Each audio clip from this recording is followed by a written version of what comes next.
провода, ток по рукам, телефон на все голоса говорит пока.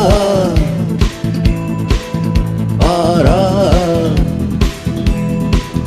И пальто на гвозде, шарф в рукаве и перчатки в карманах шепчут: подожди до утра,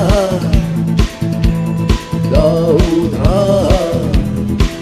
Но странный стук